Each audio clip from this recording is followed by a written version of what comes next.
सो आज फ्रिक्शन में पहले एचसी वर्मा के डाउट्स लेंगे और फिर मैं सवाल कराऊंगा अपनी तरफ से, है ना। और फ्रिक्शन में कुछ बचा हुआ थ्योरेटिकल पार्ट भी हम लोग डिस्कस करेंगे। तो आज मैं फ्रिक्शन कोशिश करूंगा कि फिनिश कर दूं, थ्योरी पार्ट तो फिनिश हो जाएगा। पार्थ पाटिल ज्वाइन नहीं कर पा रहा है। चलो मैसेज टाइप करो कौन कौन सा है।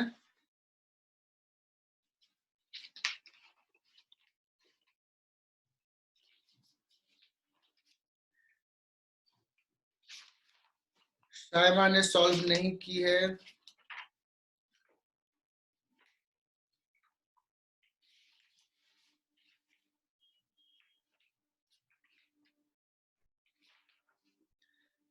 अथर्व का आ गया है 8, 12, 16, 21, 26, 27, 31।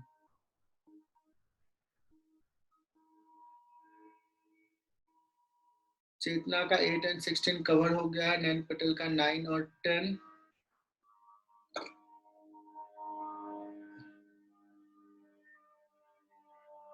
तो 27 हो गया है।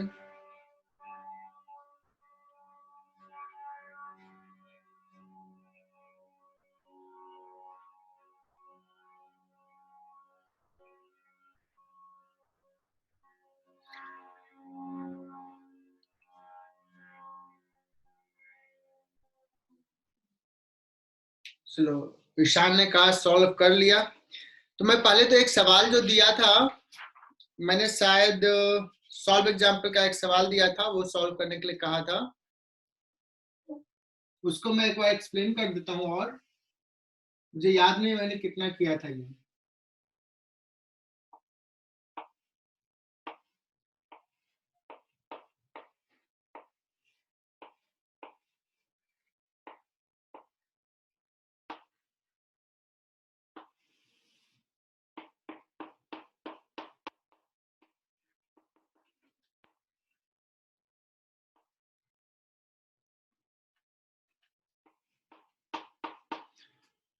ये सवाल कर लिया था बच्चों।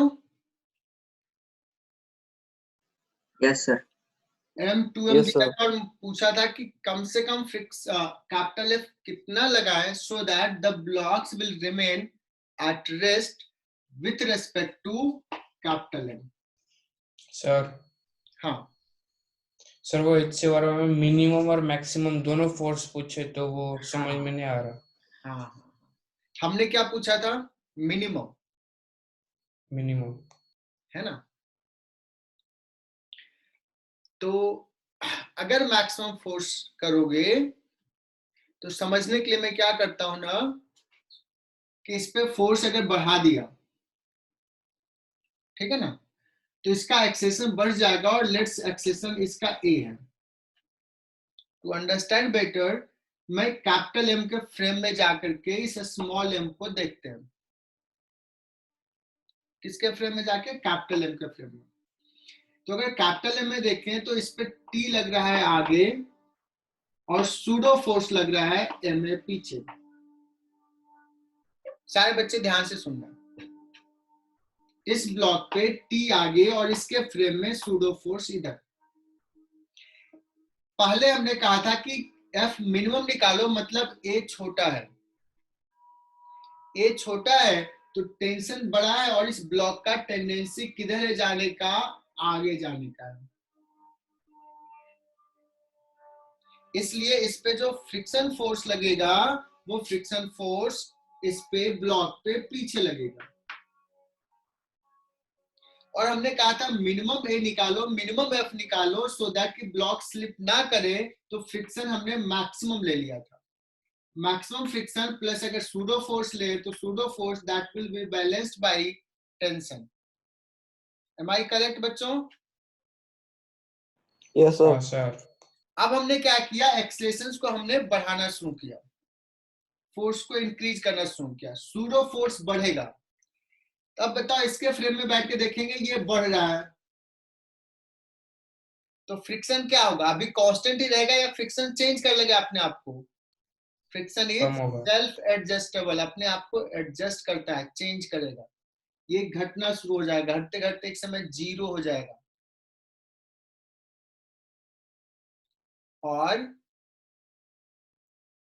उसके बाद अगर और बढ़ गया, सूडो फोर्स और बढ़ जाएगा, तो अब इसका टेंडेंसी क्या हो जाएगा, इधर जाने का हो जाएगा, इधर पीछे जाने का। जब पीछे जाने का हो जाएगा तो इस पे फ्रिक्शन फोर्स आगे लगना शुरू हो जाएगा। इसको और बढ़ाया, फ्रिक्शन फोर्स, ये फोर्स और बढ़ा, फ्रिक्शन और बढ़ेगा, और मैक्सिमम कितना हो जाएगा, F equal to mu N. तो जब हम मैक्सिमम की बात करेंगे तो इसका टेंडेंसी किधर है जाने का, इस तरफ। फ्रिक्शन किधर लगना शुरू हो जाएगा, इधर। इसका टेंडेंसी किधर हो जाएगा, ऊपर जाने का। तो फ्रिक्शन फोर्स किधर लगना शुरू हो जाएगा, नीचे, है ना। जब हम मैक्सिमम की बात करेंगे तो ये F equal to mu N, ये F equal to mu N. Are you getting my point बच्चों? Yes sir. समझा सर। ये सॉल्व हो जाएगा एच वर्मा का दोनों पार्ट? हाँ सर। तो Yes, फिर sir. से ट्राई करना, दिस इज गुड सम, है ना। हालांकि जरूरी नहीं है कि हम इसी के फ्रेम, हम ग्राउंड फ्रेम में भी डिस्कस करेंगे इसको, लेकिन इसके फ्रेम में समझना थोड़ा आसान हो गया कि हाँ फ्रिक्शन इधर लगना शुरू हो जाएगा, बिकॉज हमने सूडो फोर्स लगाया। ठीक है, तो मैक्सिमम के केस में फ्रिक्शन आगे लगेगा, मिनिमम के केस में पीछे लगेगा, और दोनों मैक्सिमम मिनिमम के केस में फ्रिक्शन लिमिटिंग लगेगा, जस्ट अबाउट टू स्लिप रहेगा। तो ये बात है, मैं आगे इस पर नहीं बढ़ता हूं, तुम लोग दोबारा एच वर्मा का ये सम कर लेना। आई होप कि ये अच्छे से समझ में आ जाएगा।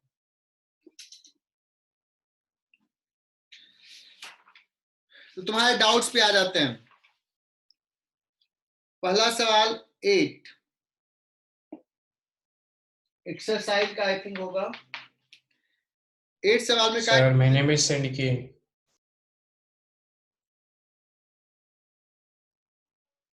हाँ 8 और 9 भी था, 9 का भी 9 था, 23, 27, एक 23 तुम्हारा ऐड हुआ। ठीक है, और भी होगा, जिसका नहीं होगा फिर से पूछ लेना। 11 भी था सर।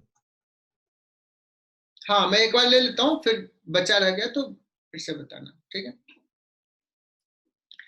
सो 8 सम देखो एच वर्मा में,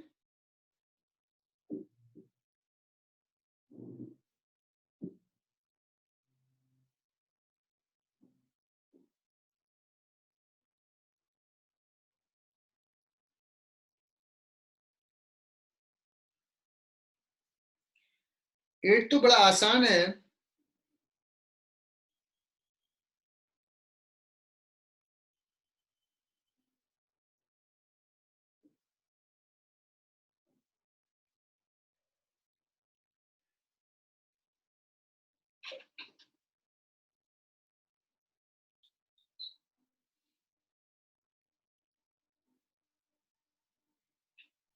√2 मीटर पर सेकंड स्क्वायर।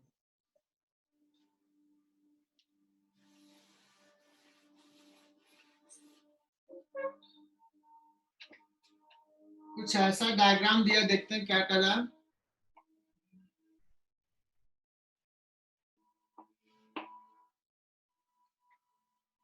ऐसा कुछ दिया है ना। In a children part, an inclined plane is constructed with an angle 45 degree in the middle part. If it is friction coefficient in this and the incline is jitna,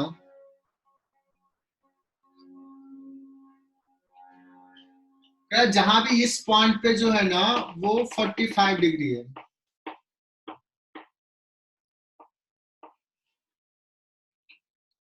ठीक है, तो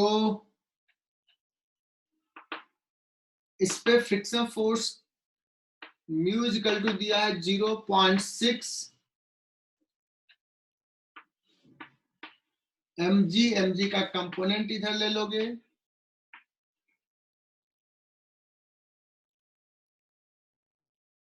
हालांकि इसका स्पीड को नेग्लेक्ट किया होगा, otherwise ये थोड़ा सा कॉम्प्लिकेटेड हो जाएगा। तो ये मुझे नहीं लग रहा है कि इसका स्पीड को काउंट किया होगा। तो हाँ यहाँ सर, नहीं किया है। फोर्स पीछे लगेगा F, ठीक है। mg sin थीटा इधर हो जाएगा mg/√2, पीछे फ्रिक्शन फोर्स चूंकि स्लाइड कर रहा है तो काइनेटिक हो जाएगा mu into N, mu mg cos 45, है ना। तो टेंजेंशियल एक्सेलेरेशन 80 आ जाएगा,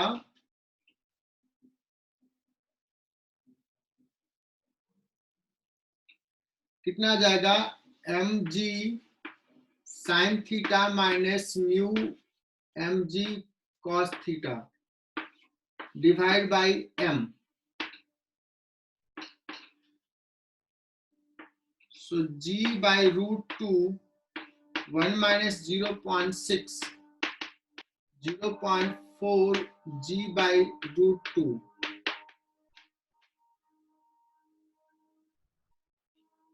हालांकि इसमें कुछ अप्रोक्सीमेशन है क्या, ये आंसर है क्या?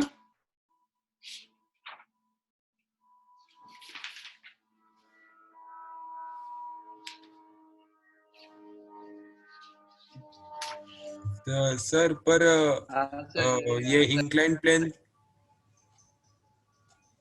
हाँ बोलो। सर ये इंक्लाइन प्लेन के पहले उसकी वेलोसिटी कुछ अलग रहेगी, तो बाद में फिर इंक्लाइन प्लेन पे कुछ अलग होगी और बाद में कुछ अलग, तो मुझे ये नहीं समझ में आ रहा कि ये कहाँ पे पूछ रहा है डायग्राम में। सर वो इंक्लाइन प्लेन टू पे रूट टू पूछ ही रहा है। था, आपका बराबर है।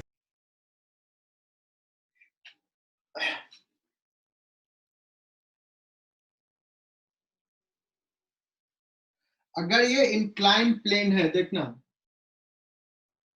ठीक है, उसने डायग्राम बहुत अच्छा नहीं ड्रॉ किया है, लेकिन अगर ऐसा है, ऐसे आया, फिर इंक्लाइन मतलब ऐसा है, प्लेन है एग्जैक्टली, और फिर कर्व भी हो तो चलेगा, मतलब जो भी है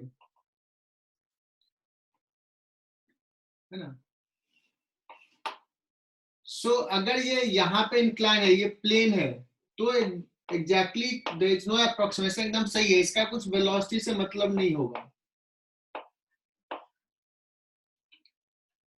जो भी वेलोसिटी है तो उससे मतलब नहीं, फ्रिक्शन फोर्स उतना लगेगा। मैं ये कहा था कि अप्रोक्सीमेशन, ये अगर ये कर्व्ड पार्ट होता और यहाँ पे इंक्लिनेशन भले 45 है, अगर कर्व्ड पार्ट होता तो ये कॉन्सेप्ट हो जाता सर्कुलर मोशन का, जो कि अभी हम लोग पढ़े नहीं है ना। तो वो हम लोग जब डिस्कस करेंगे तो बताएंगे कि उसके कारण क्या चेंजेस आएंगे, हम सर्कुलर मोशन में पढ़ेंगे। बट ये डायग्राम में ऐसा दिख नहीं रहा है कि जहां पे बॉय है वहां पे एग्जैक्ट प्लेन है। कर्व्ड अगर होगा तो दिक्कत हो जाएगा, प्लेन रहेगा तो दैट्स परफेक्ट, ये आंसर हो जाएगा। और अथर्व, अगर तुम्हें अभी कुछ डाउट आ रहा है मन में, पूछ लो। नो डाउट सर, समझ में। सो 9th सवाल, तो कुछ कुछ रिलेशन है काइनेमेटिक्स से।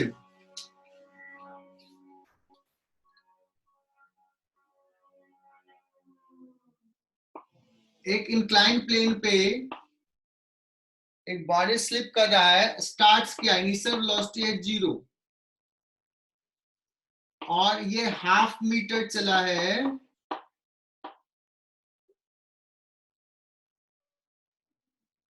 हाफ सेकेंड में,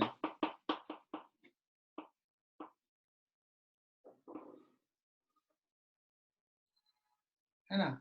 how long it will take to move the next 1/2 metre, तो एक और 1/2 मीटर चलने में कितना टाइम लगेगा।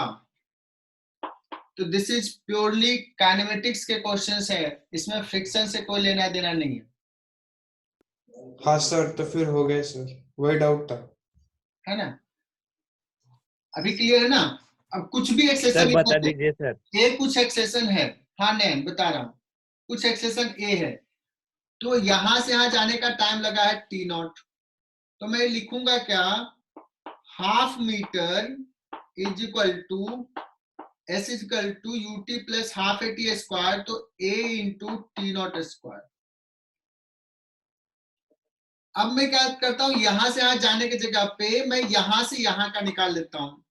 तो 1 metre is equal to half a, मान लो इसको t1 टाइम लगा है, t1 स्क्वायर। सही है?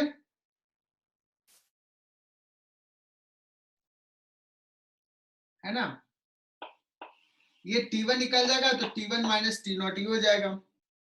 अब कहोगे सर ये a कहां से पुट करें, तो इससे निकाल लोगे a, क्योंकि ये दिया है, t नॉट भी दिया है हाफ सेकेंड। तो क्या हो जाएगा, t naught square comes out as, sorry t naught square नहीं, a comes out as how much, 4। t naught का वैल्यू 1/2 पुट कर दो, 4 आ गया। a का वैल्यू यहाँ 4 पुट कर दो, तो t1 is equal to 4 put कर दिया, t1 1/√2 आ गया शायद, सही लिख रहा हूं? तो रिक्वायर्ड टाइम क्या हो जाएगा, 1/√2 minus 1/2, that is equal to √2 minus 1/2। तो अब मैं सॉल्व करूं क्या, 0.41/2, that is equal to 0.2 around.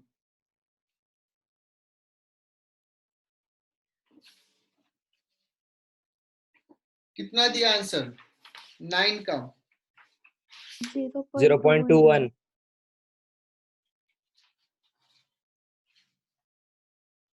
सही है ना? हाँ सर।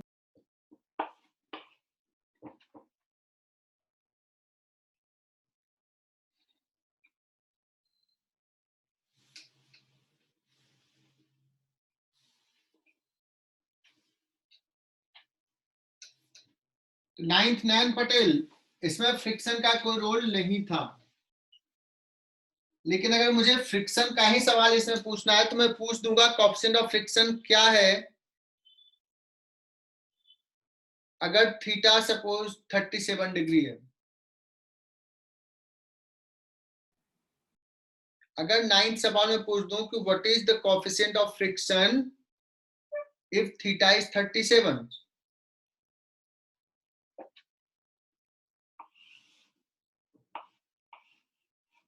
कैलकुलेट नहीं कर लोगे? हाँ सर। क्या था, mg sin थीटा, इधर लगेगा चूंकि स्लिपिंग है, mu mg cos theta, directly लिख दिया म्यू n, तो एक्सेलरेशन डाउन द इंक्लाइन आ जाता है g sin theta minus mu cos theta, और इसका वैल्यू है 4 equal to 10 sin 37 3/5 minus mu into 4/5, है ना? सॉल्व कर लोगे, 2 is equal to 3 minus mu into 4, कुछ गड़बड़ नहीं किया ना? So mu into 4 that is equal to 1, mu is equal to 1/4। ऐसा पूछा जा सकता था तो फ्रिक्शन का सवाल हो जाता। नेक्स्ट आते हैं, 8 9 हो गया, 16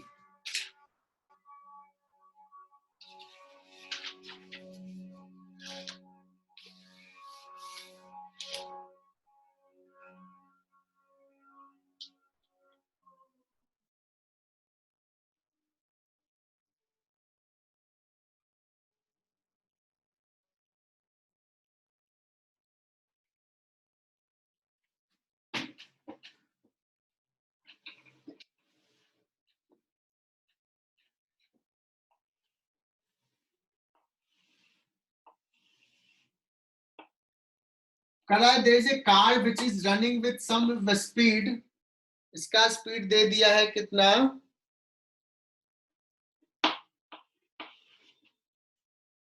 21.6 किलोमीटर पर आवर।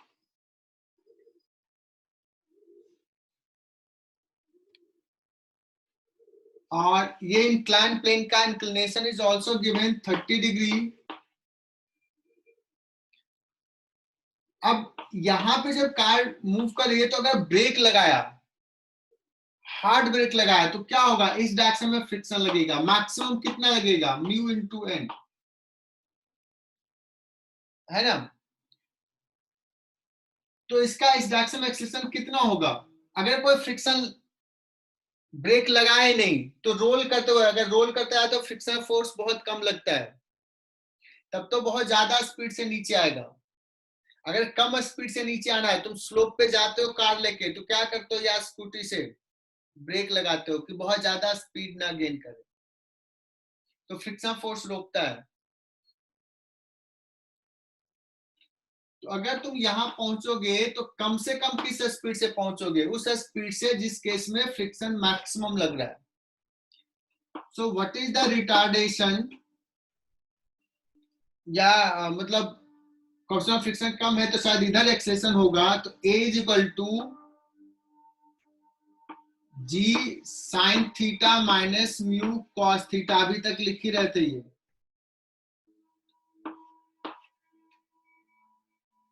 सो G into sine 31/2 minus mu, बड़ा अच्छा सा नंबर दिया है 2√3 इंटू √3/2,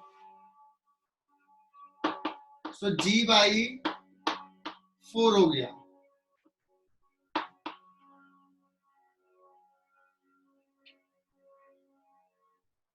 है ना। लेकिन ये सारा जो स्पीड दिया हुआ है ये किलोमीटर पर आवर में, बट ये मीटर पर सेकंड स्क्वायर में है।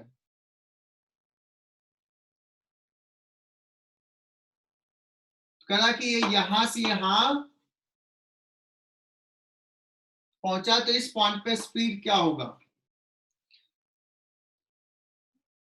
सो डिस्टेंस दिया है क्या, 12.8 मीटर लॉन्ग स्लोप, ये देखो दिया हुआ है 12.8 मीटर,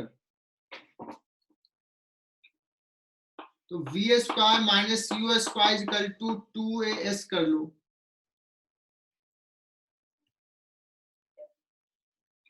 v हमें निकालना है, u दिया हुआ है 2 इंटू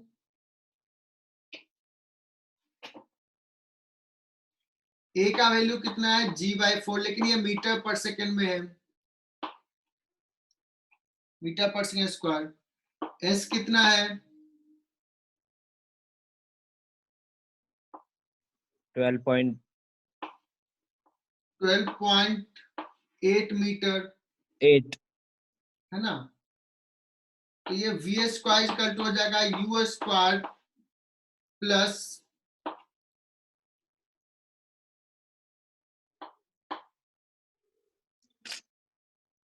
और कितना आ जाएगा G 64 का मतलब हो 64 गया 10, लेकिन मैं अभी u का वैल्यू नहीं पुट कर रहा हूं, 10 into 6.4 6.4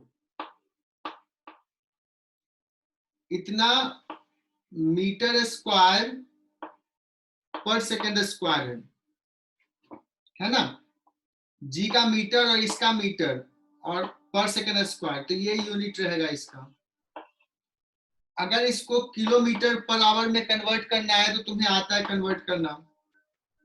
so directly V square equal to U कितना दिया है 21.6 का स्क्वायर प्लस 64, और मीटर को अगर किलोमीटर में कन्वर्ट करना है तो हो जाएगा 10⁻⁻6।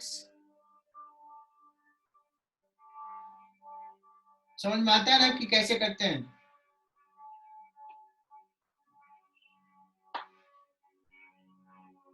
अपॉन 1 सेकेंड इक्वल टू कितना हो गया 3600, ये 6 into 10⁻⁻4 हाँ।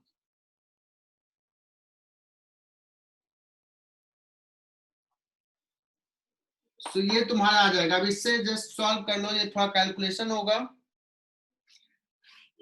या तुम बेटर ये कर सकते हो कि 21.6 किलोमीटर पर आवर को मीटर पर सेकंड में कर लो, तो ये सारा मीटर पर सेकंड में आ जाएगा, और फिर v को निकाल लो किलोमीटर पर आवर में। वो ज्यादा अच्छा रहेगा, बिकॉज ये नंबर बहुत अच्छा नहीं लग रहा है। तो 21.6 किलोमीटर को लिखेंगे 10⁻³ और आवर को लिखेंगे 3600। तो हो जाएगा 216 डिवाइडेड बाय 36। सही लिख रहा हूं?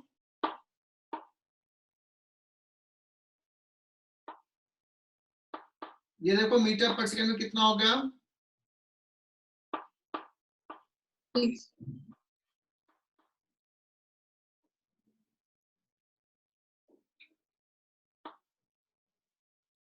12 मीटर पर सेकंड। कुछ गड़बड़ लिख रहा हूँ, क्या लिख रहा हूँ मैं? 6 सर वहाँ 36 आएगा सर, 72 की जगह पे 30, ये हो गया 32 ना, 216। 36 सर। हाँ सॉरी 36 आएगा सर। 6 मीटर पर सेकंड आ गया ये।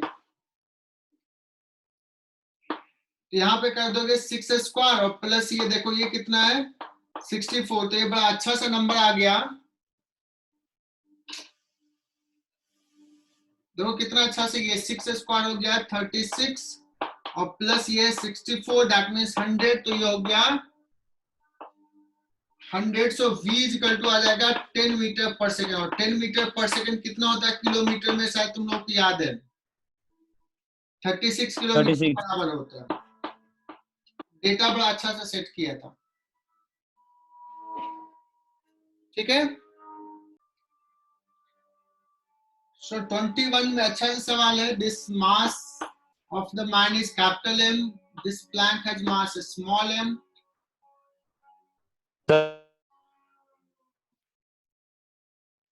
and it is connected in this way। अब क्या कर रहा है, ये मैन स्ट्रिंग को पुल कर रहा है। Coefficient of friction between the board and the floor is mu। उसका मैक्सिमम फोर्स कितना लगा सकता है so that board does not slip। अब जब मैक्सिमम की बात आ रही है बच्चों, तो हम लोग फ्रिक्शन फोर्स जहां भी लग रहा होगा वहां लिमिटिंग लगाएंगे कि जस्ट अबाउट टू स्लिप है। तो सबसे पहले मैं पूछूं कि इस ब्लॉक पे, प्लैंक पे फ्रिक्शन फोर्स किधर लगेगा? Once the man will pull the string, left side. String इधर ब्लॉक को स्लाइड करना चाहेगा। तो सबने सही बताया आंसर, लेफ्ट साइड। तो ब्लॉक का एबिलिटी अगर ड्रॉ करें तो यहाँ पे T इधर, फ्रिक्शन फोर्स इधर, स्मॉल mg इधर, है ना। तो मैं एक काम करता हूं, मैं मैन और प्लैंक दोनों को सिस्टम लेके ड्रॉ करता हूं एबिलिटी। तो स्मॉल mg भी और कैपिटल mg दोनों नीचे लगेगा। और इस पे देखो टेंशन का फोर्स ऊपर लगेगा। तो सर आपने क्यों एक साथ लिया? अगर नहीं लेता तो फिर प्लैंक का लिखता है, तो मैन कितना नॉर्मल फोर्स लगा रहा वो लिखते हैं। तो मैंने बचने के लिए एक इक्वेशन मैंने ऐसे लिख लिया। और एक ये n लग रहा है,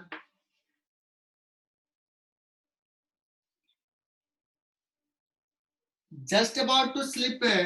तो हम लोग लिखेंगे T is equal to F, और F कितना होगा mu into n।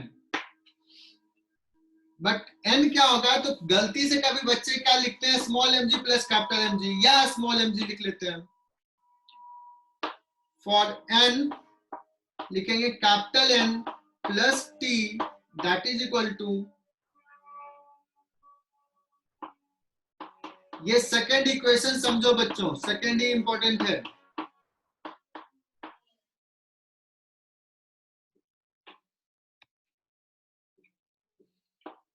So T is equal to mu into capital M plus small m, n put कर रहा हूं, इंटू G माइनस T। इस T को इधर लेके आ जाओ, T is equal to mu capital M plus small M into ji upon इस टी को इधर लेकर तो 1 प्लस म्यू, और टी क्या है, जितना फोर्स से मैन पुल करेगा उतना ही टेंशन होगा, मतलब tension is nothing but F. So this is your answer. कुछ बच्चों को चमका क्या? So this is 26th sum of HCV। ये टफ सवाल नहीं है। यहाँ पे स्मूथ सरफेस, यहाँ पे कोएफिशिएंट ऑफ फ्रिक्शन है, बट इस पे एक चार्ज दे दिया और एक इलेक्ट्रिक फील्ड लगा दिया है। ये कॉन्सेप्ट 12th का है, इसलिए एच.सी. वर्मा ने दे दिया है कि अगर चार्ज Q है तो एक फोर्स लगता है QE ऊपर, इलेक्ट्रोस्टैटिक फोर्स बोलते हैं। तो ये फोर्स जो ऊपर लगेगा, इसका काम क्या होगा? इन दोनों के बीच का नॉर्मल रिएक्शंस को कम करना। नॉर्मल रिएक्शंस कम होगा तो फ्रिक्शन फोर्स ऑटोमेटिकली कम हो जाएगा। तो बहुत ही सिंपल सा है। What will be normal reaction here?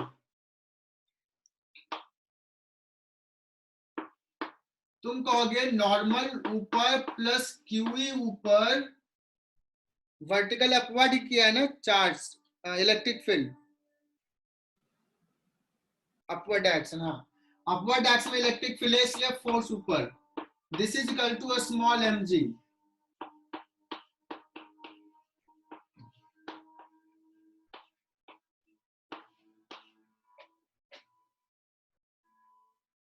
ठीक है, इसको मूव कराना है F, तो टेंशन T इधर लगेगा और ये इधर जाना चाहेगा, तो इस पे फ्रिक्शन फोर्स आगे और इस ब्लॉक पे फ्रिक्शन फोर्स पीछे। जस्ट अबाउट टू मूव है, तो यहां पे लिखेंगे कैपिटल M के लिए T is equal to small f, और स्मॉल m के लिए F, कैपिटल F इस डायरेक्शन में, T इस डायरेक्शन में, minus T minus F that is equal to 0। So capital F is equal to 2 small f, that is equal to 2 into mu into n।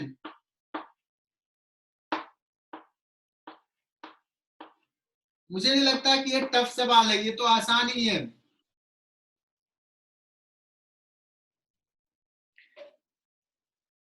सो 27 सम ले रहे हैं बच्चों, ये बड़ा इंपॉर्टेंट सवाल है। 1 स्टार, 2 स्टार, 3 स्टार। अच्छी वर्मा में कर लो पेंसिल से कि हाँ ये सवाल हम कभी रिविजन्स में लेंगे। All surfaces have coefficient of friction mu।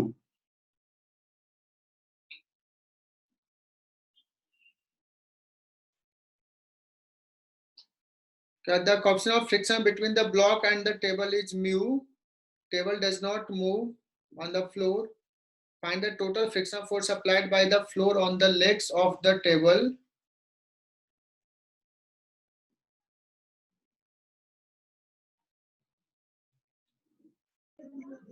Sir वो इंटू 4 करना पड़ेगा ना फिर? हाँ चलो अभी मैंने देखते हैं कि क्या क्या पूछा है। The block of a small m slips on the rough।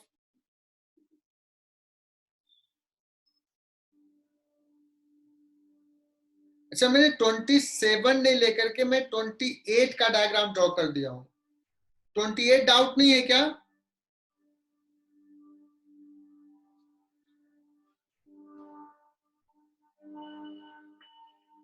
मैंने अभी जो डायग्राम ड्रॉ किया है ना वो 28 का है।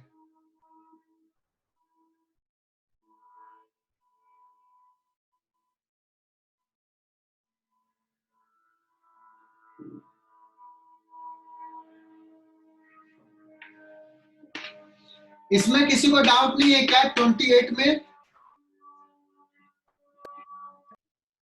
मैं 28 की बात कर रहा हूं। 28 पहले लेते हैं। यहां पे μ1, यहां पे μ2।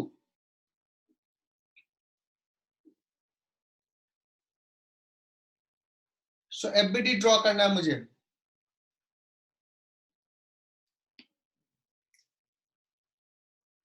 स्मॉल एम का टेंडेंसी किधर है जाने का? नीचे। तो कैपिटल एम किधर जाएगा? फॉरवर्ड। कैपिटल एम पे फ्रिक्शन फोर्स F2 लिखता हूं, डायरेक्शन इधर होगा, देयर इज नो डाउट। तो कैपिटल एम इस तरफ जाना चाह रहा है, सो फ्रिक्शन इधर लगेगा। कैपिटल एम इधर एक्सलेट करेगा तो स्मॉल एम भी इधर भी जाएगा। स्मॉल एम इधर भी जाएगा तो स्मॉल एम पे कैपिटल एम फोर्स लगाएगा इधर। स्मॉल एम कैपिटल एम पे फोर्स इधर लगाएगा N1, इस पे लगेगा N1 इधर। ये एफबीडी स्मॉल एम का है।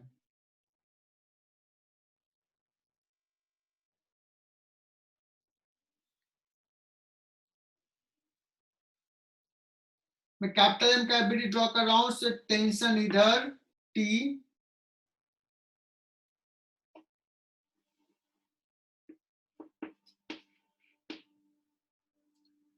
और कौन सा फोर्स लगेगा?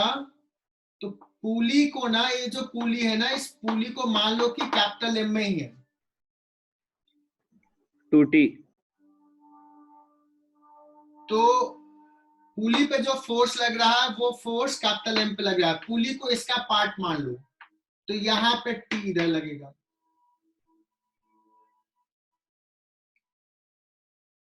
स्मॉल एम N1 लगाया, ये देख लिया। ये नीचे से सपोज N2 फोर्स लग रहा है, ये देख लिया।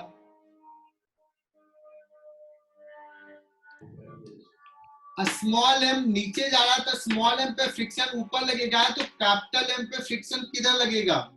यहां से नीचे। F1 नीचे। लगेगा।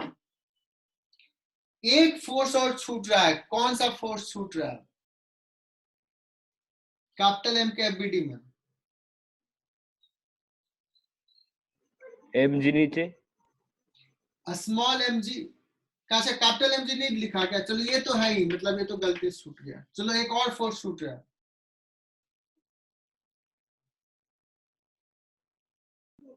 Pseudo force. Downward tension. Pseudo force तो जब हम नॉन इनर्शियल फ्रेम में वर्क करेंगे तब लगाएंगे। क्यों सूडो फोर्स लिखेंगे इस पे? तो ग्राउंड फ्रेम में लिख रहा है। यस शिवम बताओ। सर नीचे वाला स्ट्रिंग भी टेंशन लगाएगा। बहुत ही बढ़िया, बहुत बढ़िया। यहाँ का टेंशन यहाँ T लगेगा। पुली इसका पार्ट है तो ये T लगेगा। So now look at FBD of this capital M. ये कंप्लीट है, चेक करो कुछ छूटा है क्या? नहीं है।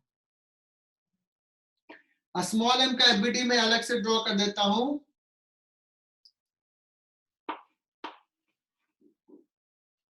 स्मॉल एम का एफबीडी में टेंशन का फोर्स ऊपर, N1 इधर,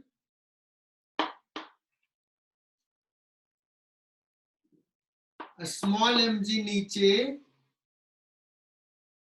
और फ्रिक्शन फोर्स F1 ऊपर।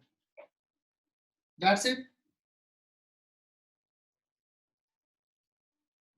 अब सवाल ये आता है कि तुम लोगों ने कंस्ट्रेंट लेसन्स पढ़ा, अगर कैपिटल एम का एक्सेलेरेशन इधर है, एक्सेलेरेशन, तो स्मॉल एम का भी एक्सेलेरेशन इधर होगा A।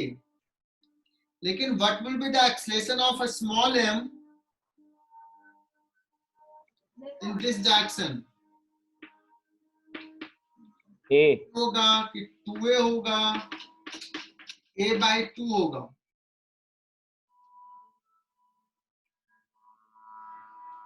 कंस्ट्रेंट रिलेशन से आएगा। 2A। बहुत बढ़िया, 2A।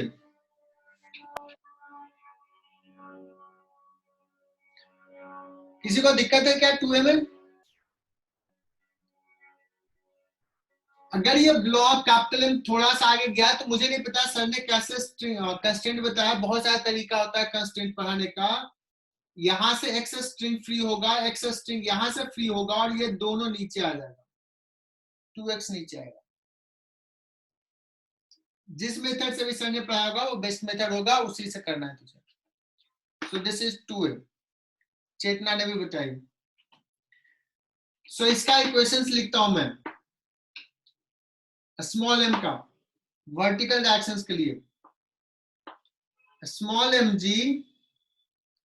Minus t minus f1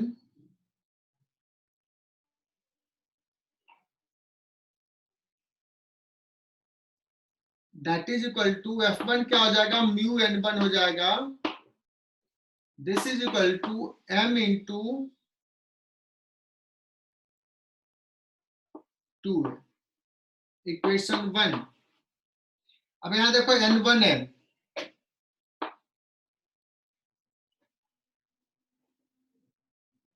n1 के लिए भी इक्वेशंस लिखना पड़ेगा। तो फॉर हॉरिजॉन्टल डायरेक्शन, तो ये हो गया वर्टिकल डायरेक्शंस के लिए। हॉरिजॉन्टल डायरेक्शंस के लिए what will be the equations, कौन बताएगा, किससे पूछें? n1 is equals to ma, n1 is equal to MA, ma। बहुत ही बढ़िया, सेकंड इक्वेशन। तो ये दोनों ब्लॉक का, इस ब्लॉक का दोनों इक्वेशन हो गया। अब आते हैं कैपिटल एम पे।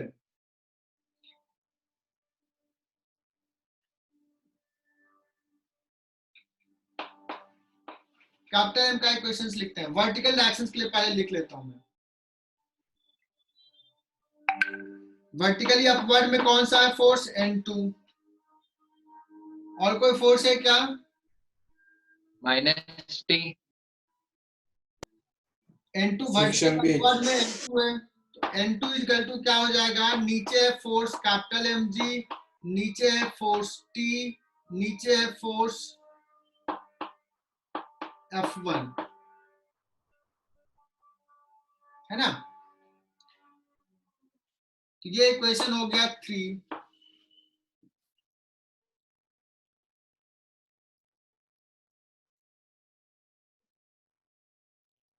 T ले लिया, F1 ले लिया, N2 ले लिया और कैपिटल mg ले लिया। अब हॉरिजॉन्टल डायरेक्शंस की बात करते हैं। हॉरिजॉन्टल डायरेक्शन में फोर्स कौन कौन सा है, T और T, N1 इधर है, F2 इधर है। सो 2T minus N1 minus F2 that is equal to capital M into A. This is fourth equation. F2 का वैल्यू मुझे पता है, कितना हो जाएगा, म्यू N2। अच्छा, म्यू1 म्यू2 अलग है, यहाँ पे म्यू1 है, यहाँ पे म्यू2 है, तो म्यू2 N2। So see how many variables are there. Variables देखो, T एक वेरिएबल, F1 हटा देते हैं, N1, F1 को लिख दिया तो F1 की नहीं वेरिएबल है, म्यू N1, N1 दो वेरिएबल, A तीन वेरिएबल, N1 ऑलरेडी काउंट हो गया, A काउंट हुआ, 3 अभी तक है, N2 चार वेरिएबल, T ले लिया, F1 ले लिया, F1 तो म्यू ये है, T N1 N2 भी काउंट कर लिया। So total how many variables, 4। कितने इक्वेशंस हैं, 1 2 3 4, 4 वेरिएबल, 4 इक्वेशन सॉल्व हो जाएंगे। बताओ इतना तक लिखा था तुम लोगों ने, सार्थक। सो इसको अरेंज करके लिख लेते हैं, थोड़ा सा वेरिएबल्स कम करते हैं। mg माइनस टी, F1 को इधर लेके चले गए, 2ma plus म्यू1, N1 is ma,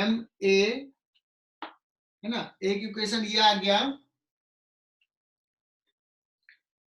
अब N2 का भी वैल्यू इसमें पुट कर देते हैं, हो जाएगा 2t माइनस N1 था यहाँ पे, N1 कितना, ma minus small ma minus F2 म्यू2 N2 कितना है, capital mg plus T plus mu 1 M A, F1 put कर दिया, 2t minus n1 minus F2 that is equal to capital M A. अब क्या करते हैं, t वाले को एक साथ ले आते हैं, 2t यहां से 2 minus mu 2 into T minus mu 2 capital M G. A वाले सबको इधर लेके चले जाते हैं, capital M plus small M, एक कॉमन रहेगा और यहां से देखना plus mu 1 mu 2 into M into A. देखना कैलकुलेशन मिस्टेक कहीं कर रहा है क्या।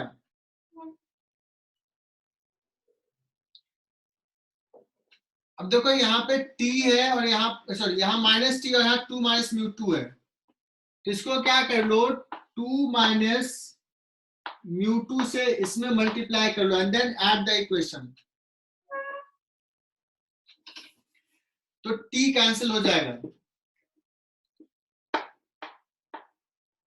तो यहां से आ जाएगा, ये स्मॉल एम जी था, 2 माइनस म्यू 2 स्मॉल एम जी,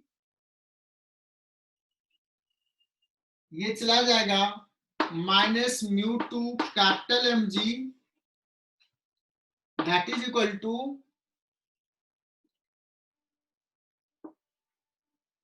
4 माइनस म्यू 2 स्क्वायर। इसको देखो sorry 2 plus mu 1 into 2 minus mu 2 M A plus capital M plus small M plus mu 1 mu 2 small M इतना इंटू ए, और A का value इससे आ जाएगा। Now अब solve हो चुका है, सो ये देखो और आंसर मिला मैच कर रहा है कि नहीं।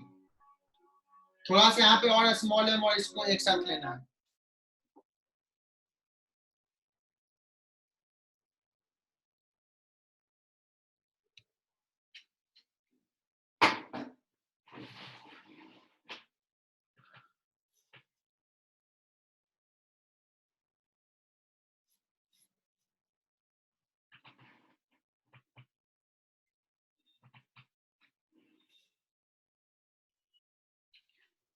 सो 31 एच सी वर्मा का बेस्ट सवाल है फ्रिक्शन का, सो इसको 4 स्टार दे रहा हूं।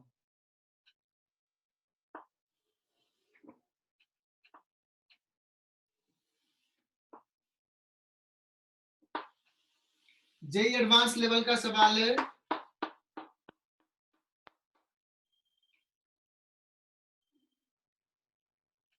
दिस इज कैपिटल एम और एक छोटा सा ब्लॉक है, इसके साइज को नेग्लेक्ट किया स्मॉल एम, और ये जो लेंथ दिया है दिस इज स्मॉल एल,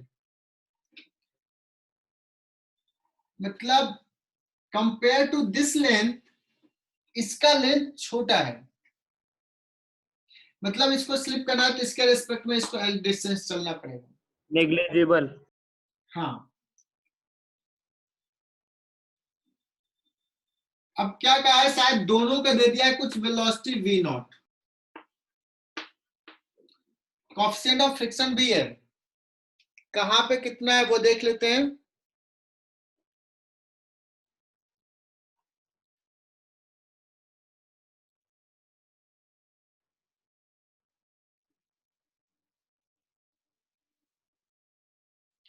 यहां पे दिया है म्यू और यहां पे दिया है म्यू बाई 2। बच्चों इसमें समझना है, कॉन्सेप्ट समझना, अगर ये म्यू 0 होता, अगर ये म्यू 0 होता और दोनों को v नॉट देता, तो क्या इन दोनों के बीच में फ्रिक्शन लगता है क्या?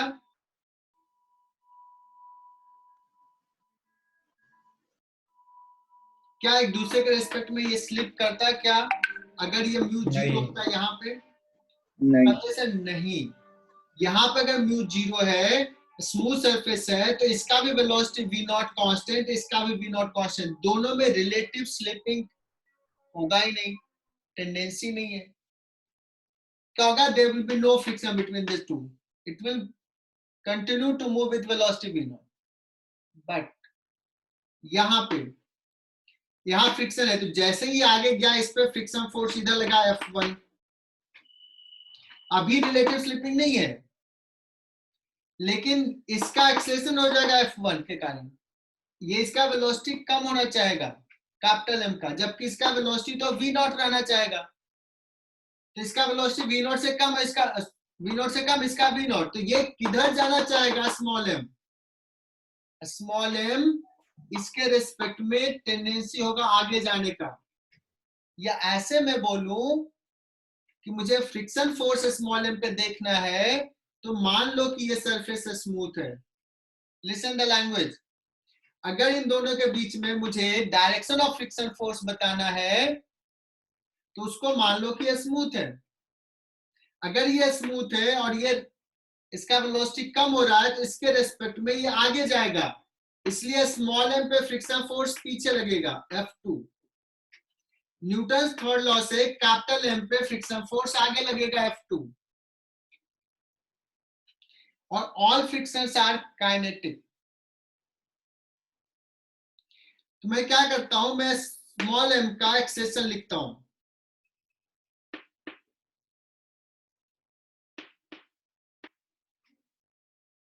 तो अगर स्मॉल m का एक्सेलेरेशन बहुत ही सिंपल है सर, F2/m, है ना? F2 कितना है? μ/2 small mg,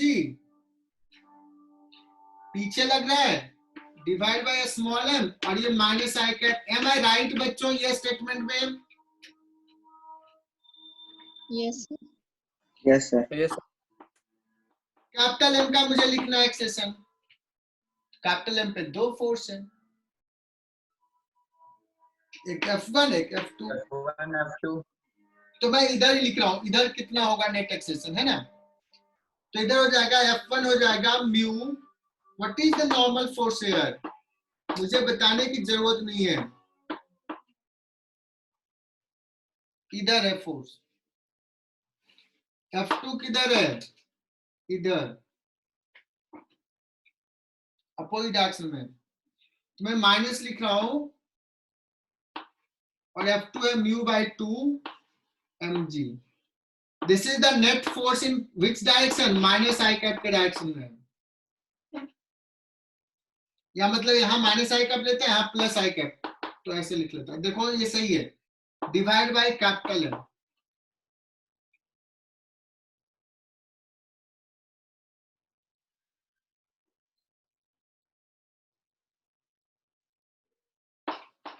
So this will be mu g plus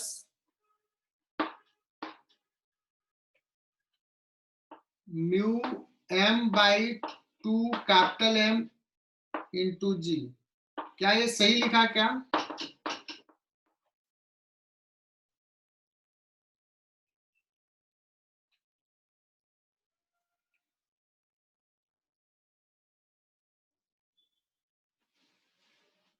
सही है सर।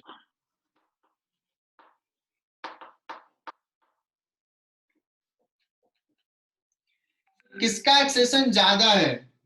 किसका एक्सेलेरेशन ज्यादा है? कैपिटल M का इधर ज्यादा है। अगर मैं पूछूं कि इसके रेस्पेक्ट में स्मॉल m का एक्सेलेरेशन क्या है, what is the acceleration of a small m with respect to capital M?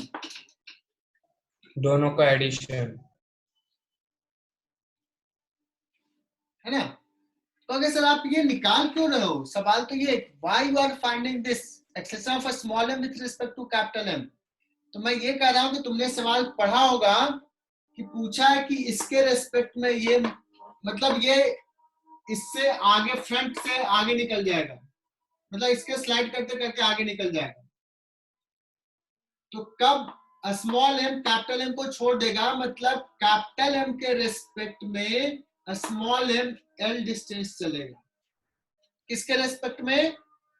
Capital M के रेस्पेक्ट में। ग्राउंड के रेस्पेक्ट में तो इसका अलग डिस्टेंस होगा जो मुझे पता भी नहीं है। सो व्हाट इज गिवन, हमें पता है displacement of a small M with respect to capital M जिस इंस्टेंट की बात कर रहा है, इसलिए मुझे ये निकालना जरूरी है। What is initial velocity of a small M with respect to capital M, which is 0। तो इनिशियल वेलोसिटी 0, एक्सेलेरेशन निकाल लेंगे और पूछेगा कितना टाइम लगेगा स्मॉल एम को छोड़ने में, तो displacement equal to half A small M with respect to capital M into half at square. This is the, क्या ये सफिशिएंट हिंट होगा? अब पूछोगे कि सर ये निकालेंगे कैसे स्मॉल एम, तो ए स्मॉल एम माइनस ए कैपिटल एम, है ना, ऐसे ही लिखते हैं ना, ये और ये निकालेंगे small M with respect to ground, capital M with respect to ground. So now again try करो। आज का तो क्लास सिर्फ डाउट में चला गया।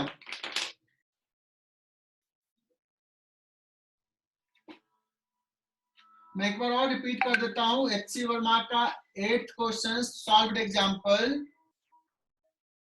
This is the situations, 2 block है और वो बता रहे हैं कि अगर tan थीटा दूसरा पार्ट में लेस देन म्यू है तो क्या कमेंट करोगे, क्या कंक्लूजन ड्रॉ करोगे?